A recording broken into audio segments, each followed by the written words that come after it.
आउज़ुबिल्लाहि मिनश्शैतानिर्रजीम बिस्मिल्लाहिर्रहमानिर्रहीम अस्सलामु अलैकुम। जुम्मे का दिन अल्हम्दुलिल्लाह अल्हम्दुलिल्लाह अल्हम्दुलिल्लाह हमेशा की तरह बरकत वाला दिन, रमज़ान का महीना भी है अल्हम्दुलिल्लाह, और आज दूसरा जुम्मा है रमज़ान मुबारक का। अल्लाह ताला हम सबके लिए आसानियाँ करे। 3 कामयाबियाँ आज के दिन की अभी तक हासिल हो चुकी हैं अल्हम्दुलिल्लाह। एक साउथ कोरिया का वीज़ा और 2 यूके के वीज़े। अक्सर लोग यूके के बारे में वीडियो से बनाते रहते हैं, जो इंशाल्लाह हमारे कुछ दिन में वीज़े अपलोड भी हो जाएंगे हमारे फेसबुक पेज पे। अभी मैं बात करूँ साउथ कोरिया की, एक ऐसा वीज़ा जो नामुमकिन था।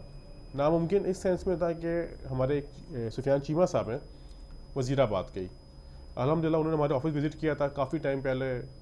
उनको मैं एडवाइस करता वो अप्लाई ना करें, लेकिन वो इंसिस्ट करते जी मैंने अप्लाई करवाना ही करवाना है। मैंने कहा कि आप ठीक है देन गो फॉर इट। तो उन्होंने कहा जी कि मैंने कंफर्म होटल बुकिंग और टिकट लगानी है। मैंने कहा सर आप ये एडवाइस मैं आपकी कबूल नहीं करूँगा, उसकी वजह यह है कि आपके पैसे ज़ाया हो सकते हैं। कहते हैं नहीं मैंने कर, लेकिन उनको फिर बुला समझा के हमने उनको अवॉइड करवाया।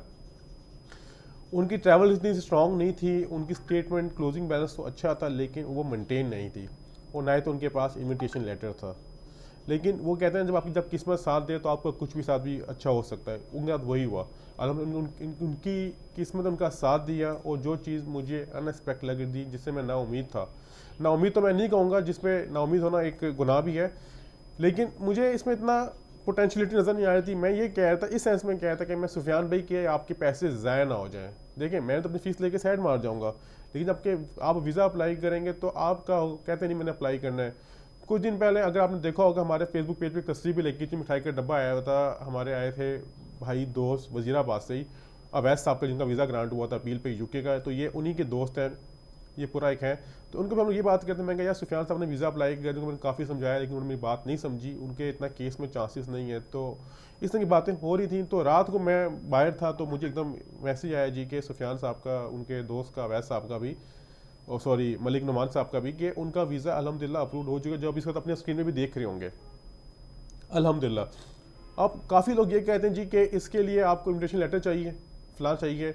वो लोग आपसे झूठ बोलते हैं। वो जो कहते हैं ना, वो क्यों कहते हैं? अब देखें मिसाल के तौर पे आपके पास कोई इन्विटेशन लेटर आ गया कोरियन ज़बान में, अब आपको नहीं पता उस पर क्या लिखा हुआ है ना, आप उसको ट्रांसलेट कर भी लेंगे तो उसमें आपका नाम लिखा हुआ है, लेकिन आप उसको फर्दर तो नहीं करते, वो आपसे इसके पैसे ले लेंगे। तो मैं आप सबसे रिक्वेस्ट ये करता हूँ कि इस चक्रों में ना पड़े। अगर तो आपको वीज़ा मिलना है तो आपकी कंफर्म होटल बुकिंग के बगैर नहीं मिल सकता है, कंफर्म टिकट के बगैर नहीं मिल सकता है, और आपको इन्विटेशन लेटर के बगैर भी मिल सकता है। अगर आपको वीज़ा नहीं मिलना तो आप जो मर्जी कर ले, आपको वीज़ा नहीं मिलेगा। ठीक है, वीज़ा देना और ना देना वीज़ा ऑफिसर का काम है। बात दूसरी बात ये कि ये बस यकीन करेगा, अगर सुफियान साहब का वीज़ा हुआ है, अगर हमारा 3 दिन पहले एक और क्लाइंट का वीज़ा हुआ है साउथ कोरिया का, जरूरी नहीं है कि आपका वीज़ा भी ग्रांट हो, क्योंकि वीज़ा देना और ना देना वीज़ा ऑफिसर का काम है। इसका इमिग्रेशन कंसल्टेंट सिर्फ और सिर्फ कोशिश कर सकता है। और दूसरी चीज़, हमारा लास्ट जो ऑफर का, आप उस ऑफर से फायदा उठा सकते हैं। 22 मार्च 2024 जुम्मे का दिन 25% फीस वेव है, डिस्काउंट ऑफर है। अगर आप हासिल करना जब हासिल कर सकते हैं, ठीक है, और आप ये सर्विस हमसे 1 महीने तक हासिल भी कर सकते हैं। अगर आप हमें फीस पे कर देंगे तो आप विद इन 1 मंथ हमसे वो सर्विस भी ले सकते हैं।